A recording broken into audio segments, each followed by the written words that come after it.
This could be the most interesting episode to date. Anyway, it's time for another episode of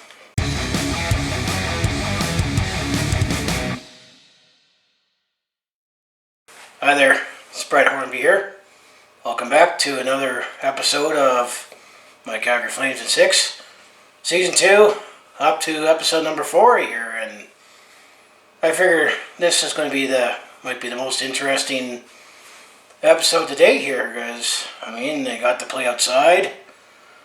There are a couple instances that happened during the 6-game segment where player safety was involved, and let's just say there was a couple spirited comebacks here. Wish we get to that. So I'll jump right in and pull my notes here, and let's see. Yeah, this might be the most interesting episode yet since I've been doing this. So as I say, bring up my notes and let's begin episode 4 of season 2 here. So I'll go back and I'll be recapping games 13 to 18 here in the 2019-20 NHL regular season here.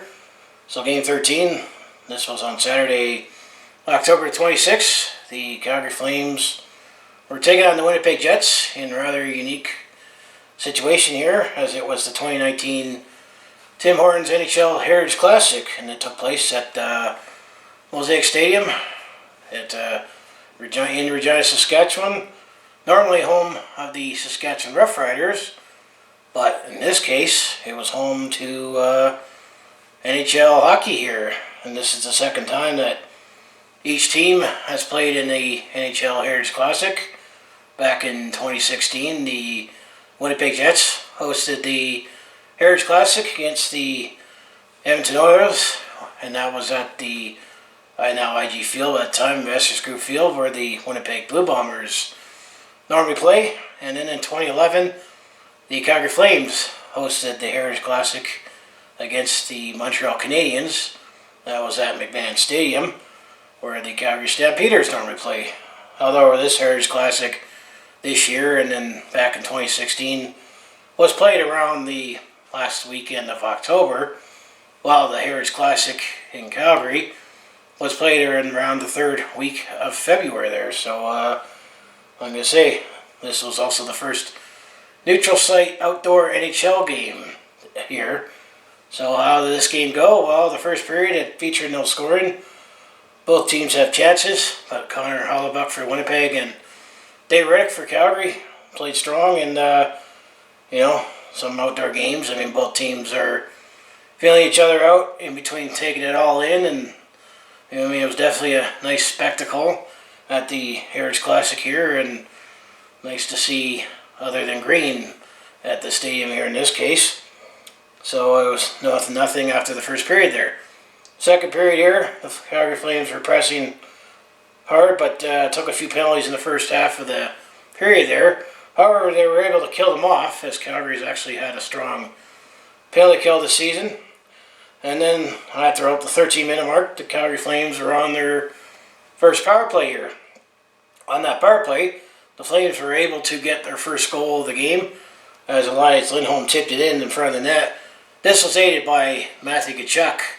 He looked like he kind of bunted the puck to keep it in the Jet zone, and eventually the Flames were able to set up the power play goal here by Elias Lindholm.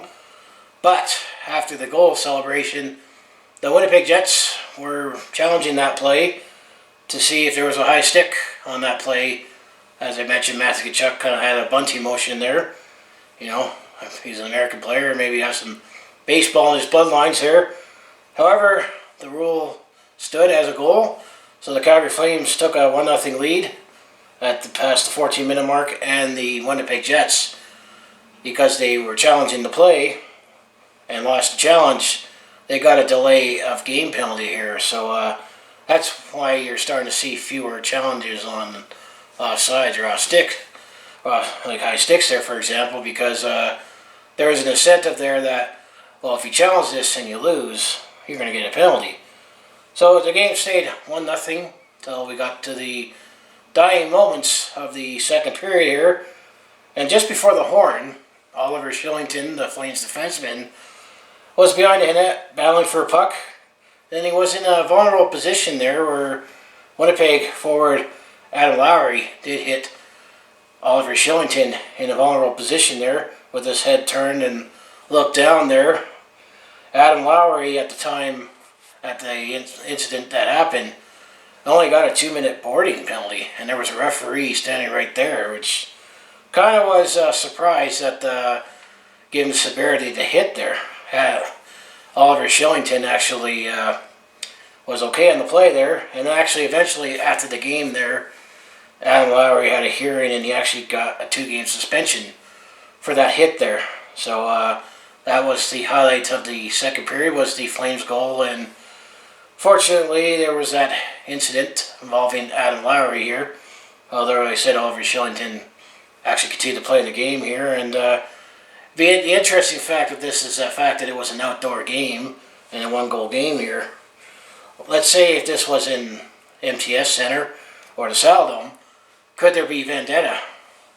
But nothing happened. That was just a real dangerous hit there. So it was 1-0 Calgary going into the third period here. In the third period, I felt the Calgary Flames, for some reason, thought they were playing it too safe here, because it looked like they were playing like they were up 5 or 6-0 here, and they really played strong here. But the Calgary Flames, they seemed to have held back here, and the Winnipeg Jets seemed to notice that. And then all throughout the period here, until Mark Giordano took a holding penalty just before the 50-minute mark of the third period. Keep in mind it was still 1-0 at this point here. And then on that power play, Josh Morrissey of the Winnipeg Jets there just roofed one just below the crossbar over the glove of Dave Riddick here. So it was a tie game there, as the Winnipeg Jets finally were rewarded for their strong play there. And I felt, well, as you watched the game there, it was a matter of time that Winnipeg was going to strike back here, because I felt the Calgary Flames were playing too safe and conservative here. However, Calgary did continue to hang on, and it was a 1-1 game going into overtime here. In overtime here, I felt the Flames were up the creek without a paddle here, because Sean Monahan happened to take a tripping penalty here. So when the overtime starts at 3-on-3, and if there's a penalty here, the team that gets the advantage will be 4-on-3, because you have to have at least 3 players on the ice here. So it's not 3-on-2. So Winnipeg had a 4-on-3 for much of overtime here. However, actually the Calgary Flames were able to kill it off, so it was 4-on-4 in overtime here, in case you don't know how it works here, until the next stoppage in play there. And then on the next face-off, when everything was back to 3-on-3 here, the Winnipeg Jets won the face-off, and they took the puck into the Flames zone, where eventually Brian Little set up the overtime winner, and the Winnipeg Jets won the Heritage Classic in Regina with a 2-1 win here. Winnipeg also outshot the Calgary Flames 45-30 here, including 15-4 in the third period there, which, that's how I say I felt the Flames, they really took their foot off the pedal there.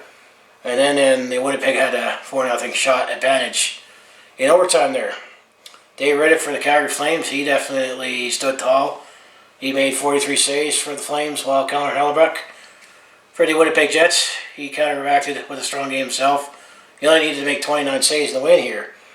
So 33,518 fans took in this whole experience, and it was mostly a pro Winnipeg crowd here. Winnipeg technically was the home team, but it's 7.5 hours drive east from Calgary to Regina, and 6-hour drive west from Winnipeg to Regina there.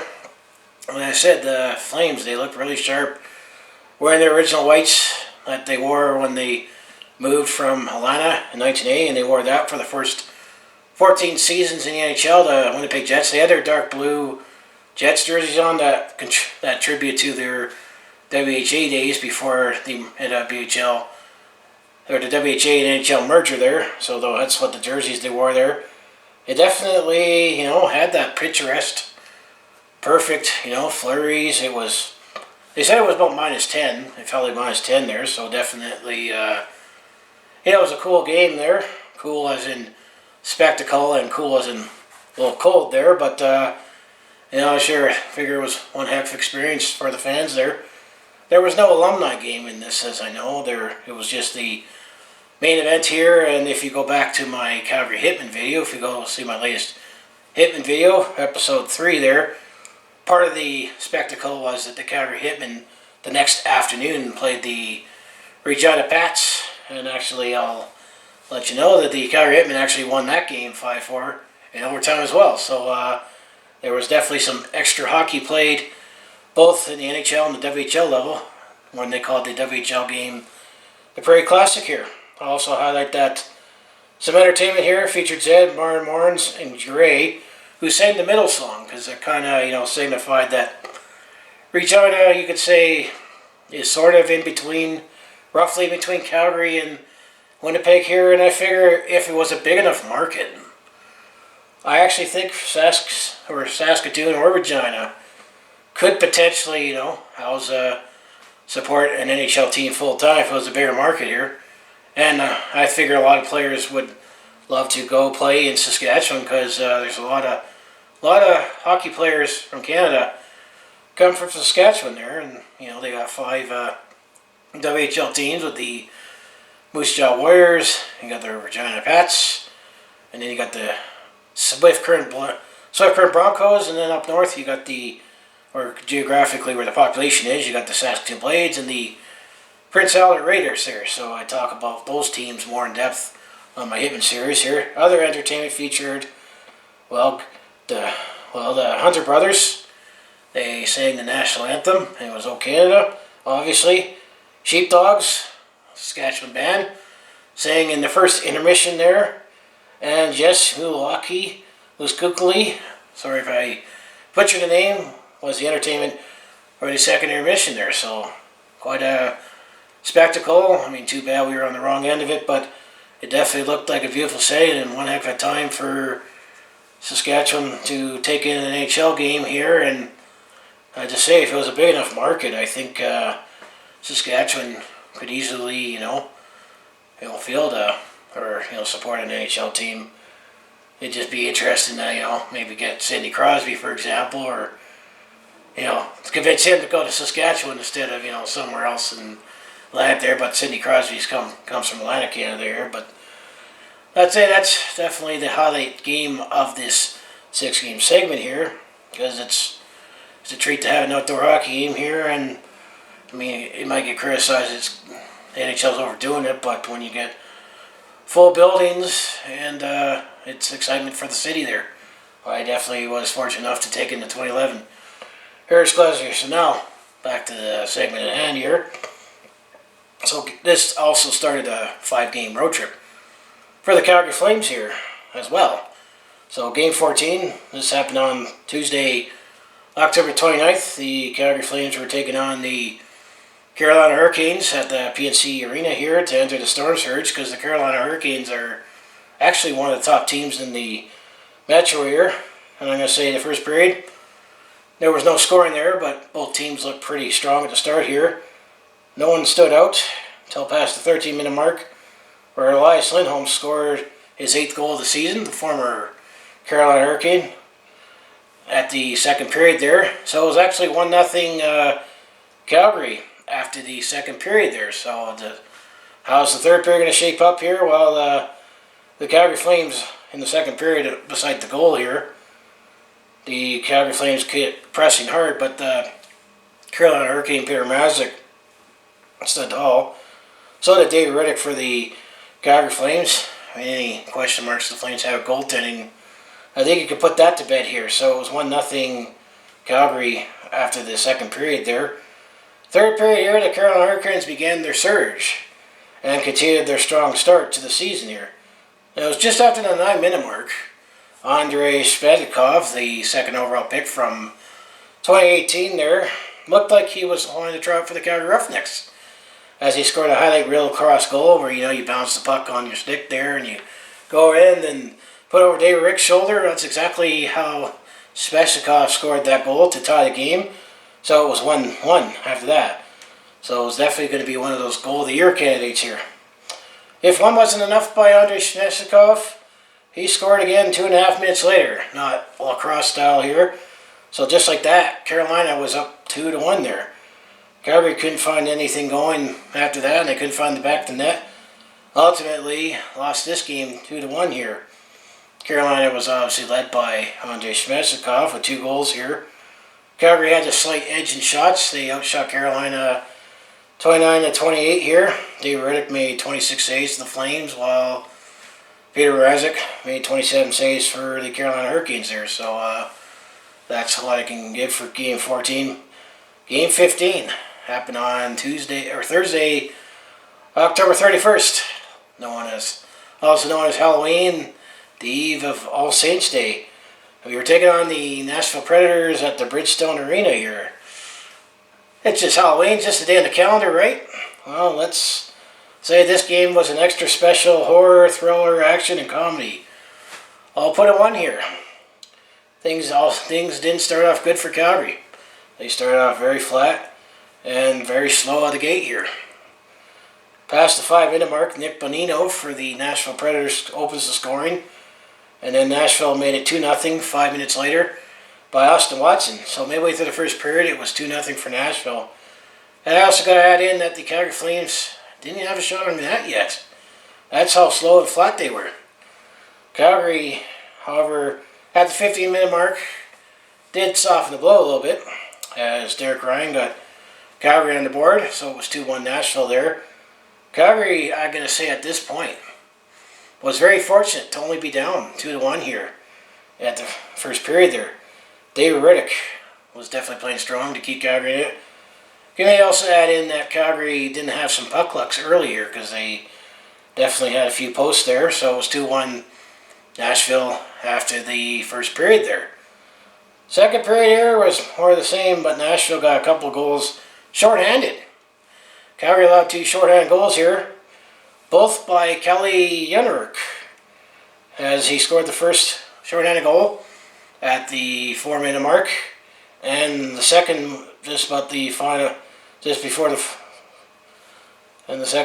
final minute there. So Calgary was down 4-1. Kelly Yarncroc had 2 goals there. So Calgary was down 4-1 after the second period here, and they were terribly outshot 27-19 here. So things were not looking good for the Calgary Flames here. However, the third period came around, and let's say things got interesting and crazy here, which is fitting given it's Halloween. We expect crazy and silly things to happen here on Halloween here. Lots of tricks. Maybe there's a tree at the end here. The Calgary Flames looked like they were more inspired, and they seemed to notice that Pecorini, the Nashville goalie, despite not having his best game there, they said they noticed they looked a little off here. And just before the 2-minute mark, Rasmus Anderson of the Calgary Flames looked like he just floated one and went over Pecorini's glove there. So it was 4-2. Maybe soften the blow here. Then not until about the 13-minute mark of the third period there, Elias Lindholm, that's 9th. Suddenly, it's 4-3 for Nashville here. And it looked like Elias Lindholm was just at the right place at the right time to tip it in there. So now it looks like Calgary's getting puck luck, unlike the first period there. Then 3 minutes later after that, so about past the 16-minute mark of the third period, Alan Quine, guy that we recently called up after when Austin Czarnik had his injury here, was early on his knees and tied up the game at 4-4 here. But hold on, it's 4-4. Calgary completed the comeback. I'll hold on, just over a minute and a half to go in the third period there. Austin Watson scored his second of the game to make it 5-4 Nashville, and it looked like that's the dagger. Calgary had an A for an effort, but aren't going to get anything out of this. However, Calgary got into the Nashville zone here, put the extra attacker on, and Matthew Tkachuk at the 19:21 mark of the third period there wrist one to tie the game at 5-5. So just like that, the Flames were down 4-1, tied it up to 4, allowed a goal with a minute and a half to go, and actually tied it up once again here.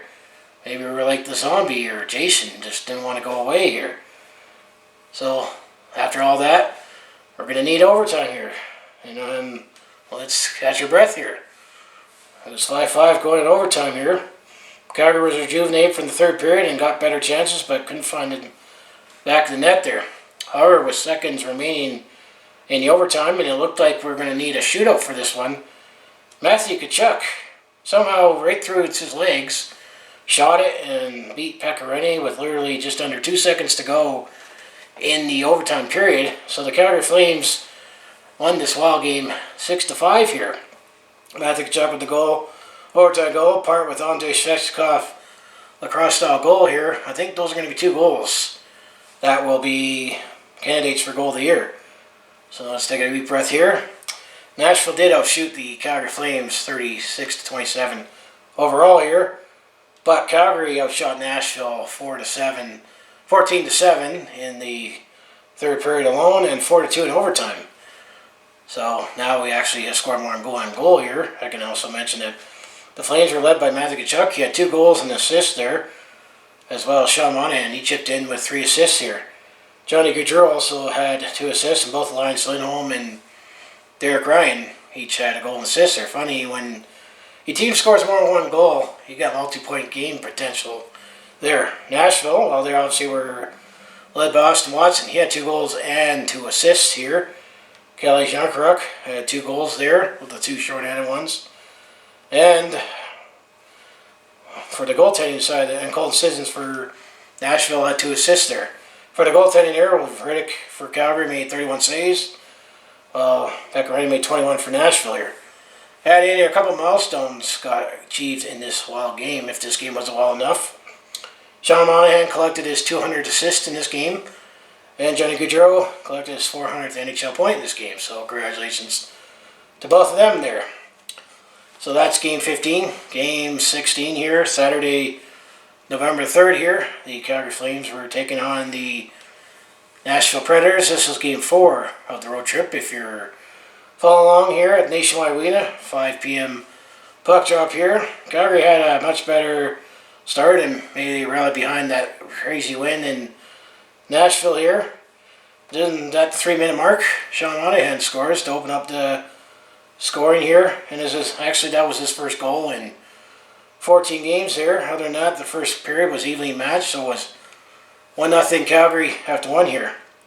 Second period, Columbus did pick up their play overall here, but what probably highlighted the second period here is that just before the 5-minute mark, David Riddick, he was going to, go down his knees and put his glove over the puck to freeze play for a stops to play here. Columbus forward Cole Sherwood, he poked at David Riddick, slashed at him.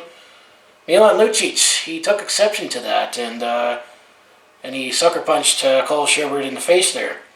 On that play, Milan Lucic did get a double minor for roughing, and Cole Sherwood got the slashing penalty. In addition to that, eventually Milan Lucic actually got a 2-game suspension for that sucker puncher. You can debate on, if it was warranted or not. If this happened at any game, that was going to happen here. But Milan Lucic, has a reputation because of being a physical player and the fact that he has been suspended before here. So it's debatable what happened here. But after all that, Sam Bennett actually added to the Flames' lead at the 8-minute mark, so it was 2-0 for Calgary after 2 there. Third period, Columbus kept pressing hard, but David Riddick was up to the task there. And eventually the only goal of the period was a Matthew Tkachuk empty netter past the 70-minute mark to make it 3-0 here, and it was 3-0 for the Calgary Flames. So David Riddick picks up the second shutout of the season with 43 saves. And actually, that ties a franchise record that Mika Kiprasov has for most saves in a shutout here. Columbus did outshoot the Calgary Flames 43-29 here. Linus Lindholm chipped in with two assists, and Jonas Copperscalo for the Columbus Blue Jackets in net, and he made 25 saves there. So that was the Columbus game. Game 17 actually happened the next night here on Sunday, November the 3rd here. The Calgary Flames were taking on the Washington Capitals at the Capital One Arena here. Since this was the second back-to-back games here, Cam Talbot got to start in this one. However, and I said Cam Talbot actually did face the Washington Capitals again because he was in net when Washington was here a few weeks ago. Figured this game was going to be a challenge here because Washington is actually the top team in the Metropolitan here, and they still look just as good as the Capitals did when they won the Stanley Cup in 2018 there. However, Andrew Mangiapane for the Calgary Flames actually opened the scoring just past the 5-minute mark, so it was 1-0 Calgary there. However, past the 11 and 14-minute marks, Jakob Verna scored for the Washington Capitals, so it was 2-1 Washington in the first period there. However, literally 2 seconds left. Elias Lindholm, he actually got his 10th goal of the season on that. So the Flames tied it up at 2, and it was 2-2 after the first period there. Second period, both teams looked good and was evenly matched. However, Jakob Verna completed the hat-trick as his third of the game and 9th of the season. It wasn't until the 15-minute mark of the second period there. So we have a 3-2 game for Washington, and it was 3-2 after the second period there. Third period, early in the third period, Lars Eller scored to make it 4-2 on the power play, just past the 2-minute mark, so it was 4-2 Washington there. Calgary actually still had a nice, good effort here. However, they couldn't find the back of the net and ultimately lost this game 4-2 here. Washington had a slight lead in shots at 32-27 here. Calgary was led by Andrew Mangiapane with a goal and assist there. However, Washington was obviously led by Jakob Verna with three goals there.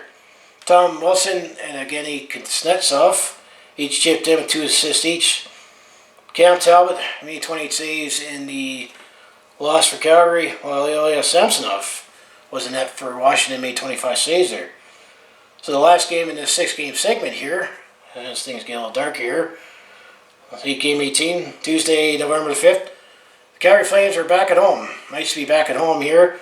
They were taking on the Arizona Coyotes, Scotiabank Saddle, 7 p.m. puck drop here. Calgary, once again, didn't get the start they wanted.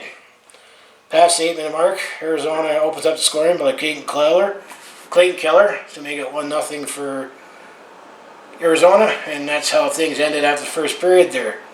Second period, the Arizona Coyotes strike again, just past after the 4-minute mark as Christian Dvorak extends the Arizona Coyotes lead, so it was 2-0 Arizona at that point.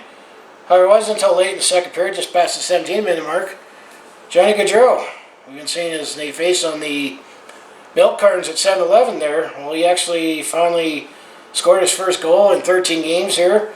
So it was 2-1 game at that time, and it was 2-1 for Arizona after the second period there. Third period, the Calgary Flames pressed back looking for the equalizer. However, it was Vinny Hinostroza for Arizona gets his first at the midway point. So it was 3-1 Arizona there. Like typical Calgary Flames fashion, they seem to suddenly find some magical late here because we were still down 3-1 here. At the 60.5-minute mark, Matthew Tkachuk, this guy's proving he's clutch here. Scores to make it 3-2 there. Then literally 49 seconds later, our captain Mark Giordano scores to tie the game at 3-3 here, and that's how things ended. So this one's going to need some overtime here. In overtime, both teams had chances, but once again, Matthew Tkachuk, Mr. Clutch, that's kind of good. Can we call him Mr. Clutch there after the Nashville game and this game? Scores the overtime winner, but this time it was at the 4:26 mark, so not as dramatic as the Nashville game here to make it 4-3, and the Flames win 4-3 here. However, all this magic is not sustainable in the long run, but it's been exciting in the meantime here. So the Calgary Flames found another way to come back here. And Calgary actually outshot the Arizona Coyotes 43-37 here overall, but Arizona had a 5-3 edge in shots in overtime here. So who led the way for the Calgary Flames? Well, let's give it to Mr. Clutch. Matthew Tkachuk, 2 goals and assists there. Mark Giordano had a goal and assist. And both Rasmus Anderson and Sean Monahan, each chipped in with 2 assists there. Arizona didn't, despite scoring 3 goals here, no one in Arizona had a multi-point game here. However, for goaltending, it was definitely strong goaltending both sides. Dave Riddick made 34 saves for Calgary, and Arizona, Santi Renta made 39 saves. So after 18 games, the Calgary Flames are 9-7-2 with 20 points. They're 5th in the Pacific Division. However, they're in the second wildcard spot, so the Pacific Division is a lot tighter and more competitive here. We played more games than everyone else. However, we're only 2 points out of first place there. Now, before you ask, where were we at after 18 games last season? Actually, last season, the Calgary Flames were 10-7-1 with 21 points. They were also in second in division there, but point being is that the Flames are actually not too far off from last season here. So before we wrap things up here, here's what to look ahead here for the next 6 games here. So game 19 will be on Thursday, November the 7th. The Calgary Flames will take on the New Jersey Devils. That will be 7 p.m. puck drop at the Scotiabank Saddledome. Game 20, Saturday, November 9th. The Calgary Flames take on the defending Cup champions, the St. Louis Blues. That will be an 8 p.m. puck drop at the Scotiabank Saddledome, Hockey Night in Canada. And then game 21, week Wednesday, November the 13th, the Calgary Flames take on the Dallas Stars at home at the Scotiabank Saddledome here before they go on the road for a bit for a couple of weekend. For going on the road on the weekend here. So game 22, Saturday, November the 16th, the Calgary Flames take on the Arizona Coyotes again, but this time at the River Arena at 2 p.m. puck drop here. And then game 23 the next day, Sunday, November the 17th, the Calgary Flames take on the Vegas Golden Knights. Can they finally get their first win in Vegas? 5 p.m. puck drop at the T-Mobile Arena. And then they come back home on Tuesday, November the 19th. We take on those dreaded Colorado Avalanche. First time we'll take them on at home.